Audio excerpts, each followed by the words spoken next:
Hey class, we're in the fifth video, I believe, of chapter 12, and we're looking now at more gas laws. We talked about Boyle's law, Charles' law, Avogadro's law, Gay-Lussac's law, and then we looked a little bit at density, and now we're going to be looking at the ideal gas law. So the ideal gas law is an equation used to relate pressure, volume, moles, and temperature, those variables of a gas, under a single set of conditions. What that means, a single set of conditions, is that we don't have a set of conditions before the gas properties of a gas, and then there's a change, and then there's a final set. So there's no initial final of the gas phase with a change. This is just a law that's used. You have a gas, you know that you can measure the volume, pressure, and moles, temperature of a gas. However, you have all of the variables except for one, maybe volumes of the unknown, or maybe temperature. So you have one unknown of a gas, and you're just going to calculate that unknown. So the ideal gas law equation is PV equals nRT. PV equals nRT. Let's talk about what each of the variables in the equation are for the ideal gas law. P, of course, is pressure. And it's going to be important that you use, depending on what this R group is, that you use a single set of units this time around. It didn't matter in the past with the other gas laws what units for pressure we used. However, because we're going to have a variable here, a constant in our equation, R is going to be a constant. Because of the units that the constant will have, all of the other variables have to have the same matching units. So pressure's units in our class are always going to be in ATM, atmospheres. V, of course, V stands for volume. The volume is always going to be, for this equation, in liters. N stands for moles. So, of course, a mole is a mole because a mole is a unit. And I just wanted to remind you that if you have the mole in an equation, a lot of times a chemist wants to calculate further from a mole. So maybe if the question might not ask you to calculate the moles of something, but it might ask you to calculate the mass. Remember that moles equals mass divided by molar mass. So once you calculate a mole, you can, if you know the molar mass of the compound, you can calculate the mass.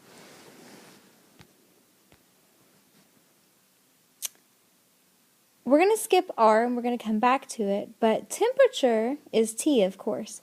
And just like with all of the other gas laws, the unit for temperature is Kelvin, so we're always going to use Kelvin. So what is R? R is the ideal gas constant, or the gas constant used for the ideal gas equation. And R is always going to equal the same quantity. It's not an unknown. It's something that's always going to go in. That's why we call it a constant. And the value for R is 0.0821 liters atmospheres per Kelvin mole. All right. So this is just a quantity. Every time you use the ideal gas law or this equation, you're going to substitute this entire value in for R into that equation. So it's always the same. 0.0821 liter atmospheres per Kelvin mole. The units for the constant are what dictates all of the units that are used. So let's go ahead and let's practice using the ideal gas law and see when we would use it and how we would use it. Alright, so let's start with this first problem here. It says, calculate the volume of 1 mole of any gas at STP. Now, if you've been paying attention with the other videos or studying the chapter, you'll know that the volume of 1 mole of any gas at STP, standard temperature and pressure, is 22.4 liters, right? But let's go ahead and let's calculate the volume and see if that's where we get.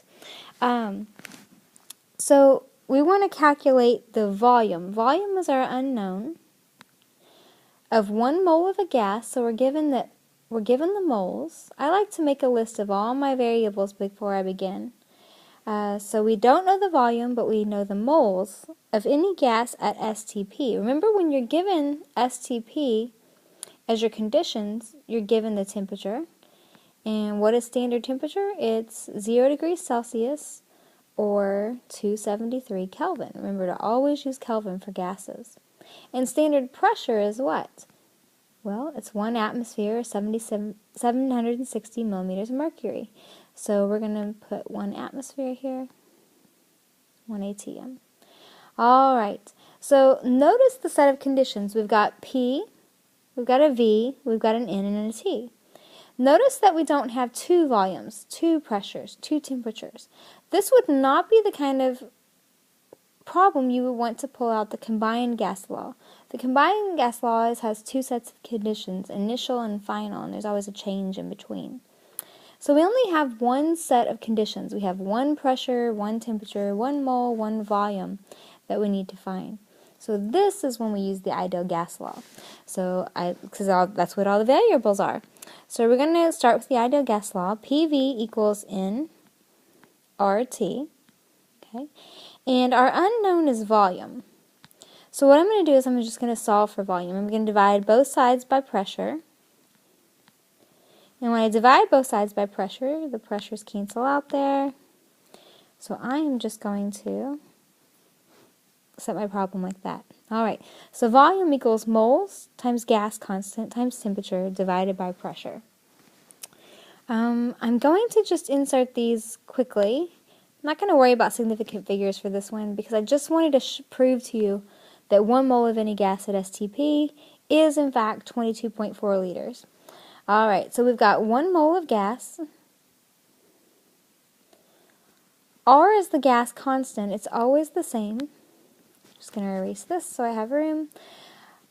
So R is always 0.0821 liter atmospheres per Kelvin mole. And by the way, when I give you the equations, I'll always give you the ideal gas constant in this course. So I'll give you that ideal gas constant there. And temperature we said was 273 Kelvin. I'm running out of room here. Alright, and divided by pressure. We said the pressure was 1 atmosphere. And for this problem, I'm not going to worry about significant figures because technically I should say 1.00 moles, 1.0018. I would have been more technical in writing the problem. But let's just go ahead and solve it. So I've got an atm on bottom and atm on top. I've got a mole on bottom, a mole on top. And I've got a Kelvin on bottom here and a Kelvin, or my Kelvin on top and Kelvin on bottom. So the only unit I'm left with is a liter, which is good because volume should be in liters. So if you multiply 0.0821 times 273 divided by 1, you're going to get, you can check this, about 22.4 liters, give or take how you round it. So indeed, 1 mole of any gas at STP, 22.4 liters. We used the ideal gas law to solve that. We just plugged in what we knew we had and we solved for volume. Alright, let's look at another example, a little bit different. This example says how many moles of argon are contained in 1.3 liters at 24 degrees Celsius and 245 millimeters of mercury. Alright, so we're asked to find the moles of a gas, so moles of argon. We're given the volume, 1.3 liters. We're given the temperature of the gas, 24 degrees Celsius. And we're given the pressure of the gas, for 745 millimeters of mercury. So always take a list of what you're given here. All your variables, your knowns, and your unknowns. We see we have a pressure, a temperature, a volume, and we need to find moles. We only have 1 set of conditions. What gas law are we going to use? We're going to use the ideal gas law. PV equals nRT. And our unknown this time is N. So I'm going to divide both sides by RT.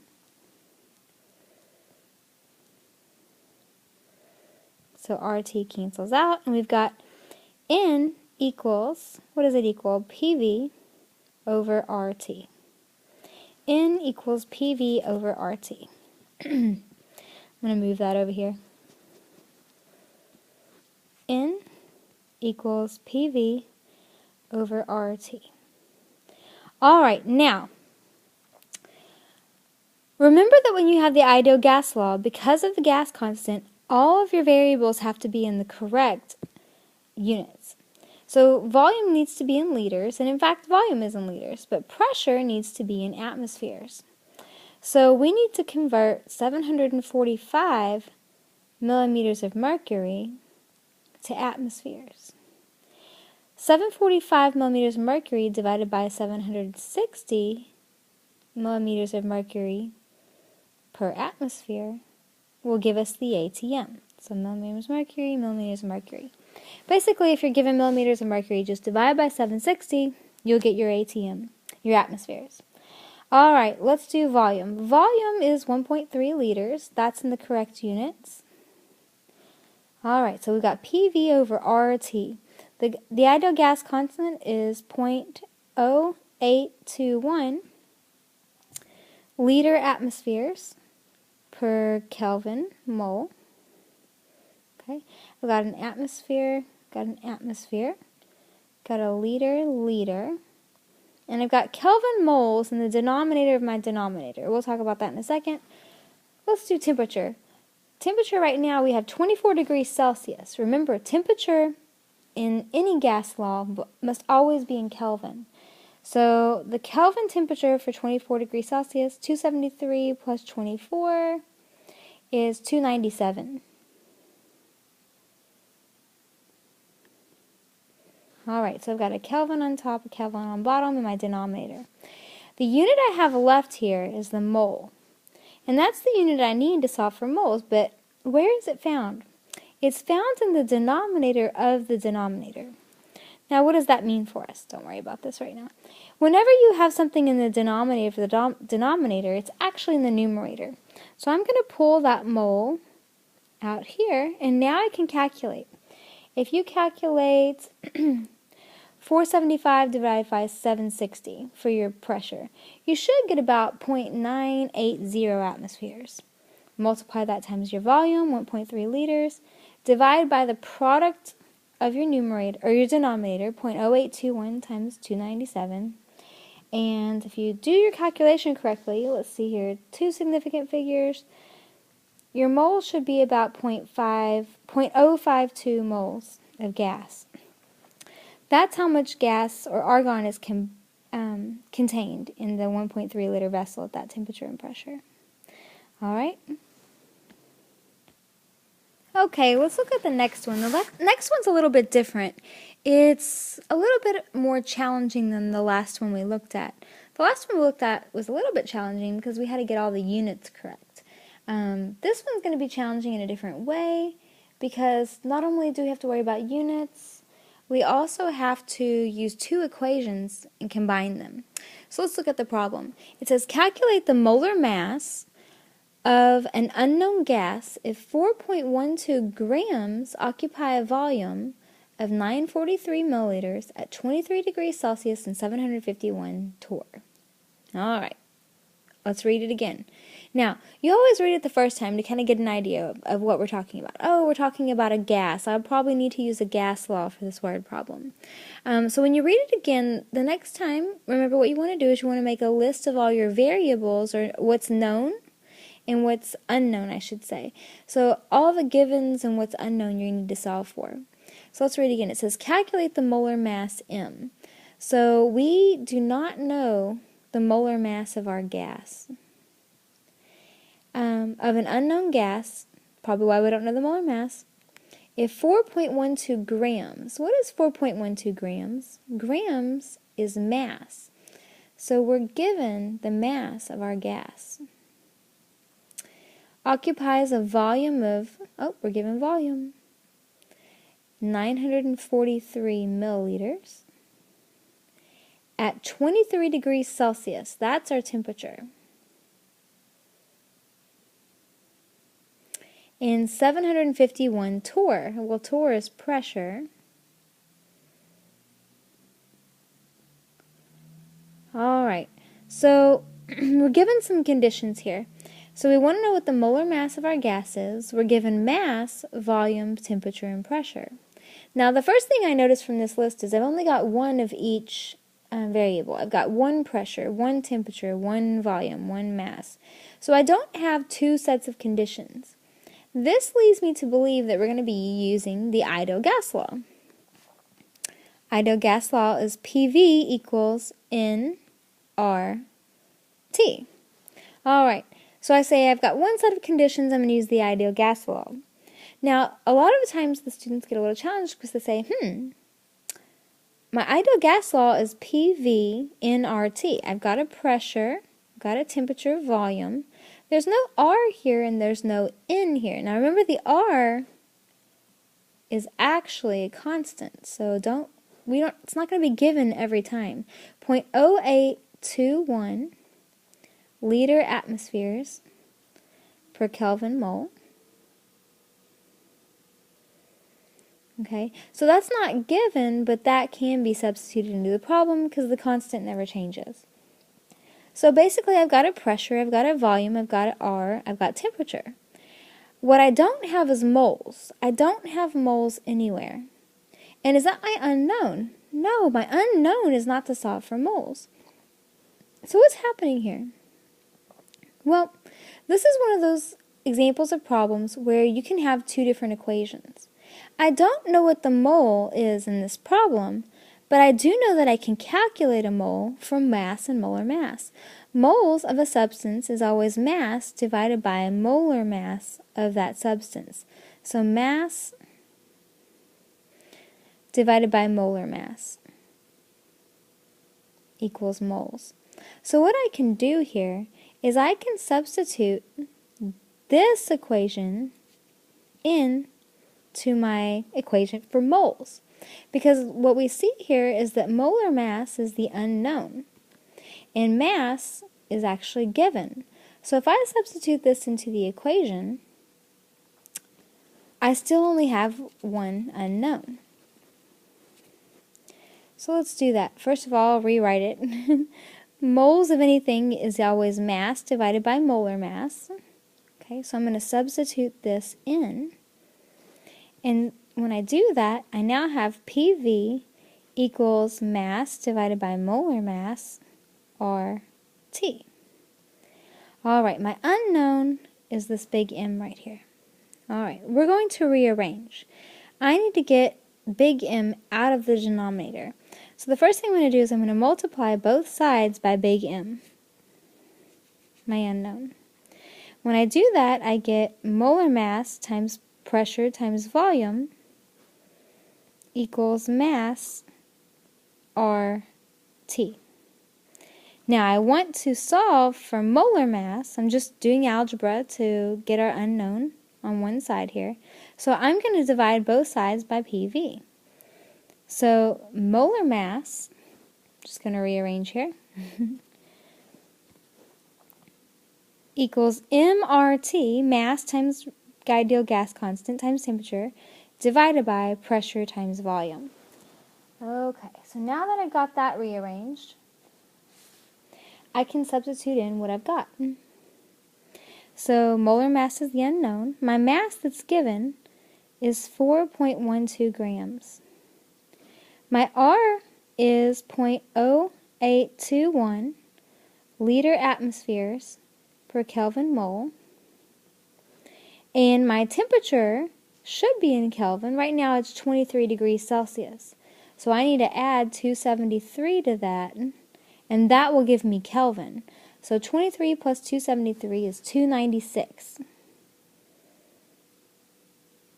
Okay, so I've got a Kelvin on bottom, top. Let's see here. Okay, so I've got grams, liter atmospheres per mole. And now I've got pressure and volume. The pressure that was given was 751 torr. If you divide this by 760 torr per atmosphere, then you're going to get your pressure in atmospheres. Remember, we have to have atmospheres because of the ideal gas constant. So let's see here. That should be 0.988 when you rearrange it, or when you convert it. 0.988 atmospheres. I've got atmospheres on top and bottom. And now I'm going to add the volume, or introduce the volume. The volume says 943 milliliters. Remember that because we're using the ideal gas constant, we should put this in liters, because that's the unit given for our constant. So how many liters is 943 milliliters? Well, 1 liter is 1,000 milliliters. Basically, if you want to take milliliters and put it into liters, you divide by 1,000. So if this is your decimal here, you're going to move it over 1, 2, 3 decimal places. So it'll be 0.943 liters. And that is just dividing by 1,000. Alright, so I've got a liter on bottom, a liter on top. Now I've got 2 units left over. My units left over are grams over moles. So my molar mass, I'm going to calculate it, and my units are grams over moles. That's actually the correct unit for molar mass. Molar mass is grams per mole of a substance. So if you were to calculate everything, 4.12 times 0.0821 times 296 equals, divided by, parentheses, 0.988 times 0.943, close your parentheses. So basically take the product of the numerator, the entire thing, divide it by the product of the entire denominator in parentheses. And equals, what do you get? You are going to get, I got 107 grams per mole. The molar mass of your gas, 107 grams per mole. Alright? So this is another use of the ideal gas law. When you're given a single set of conditions and you need to solve for an unknown, that's when you're going to use ideal gas law. Just be careful with the units. That's the biggest stumbling block in PV equals and RT. Make sure your units equal the units used for your ideal gas constant R. Alright? Okay, practice several of these.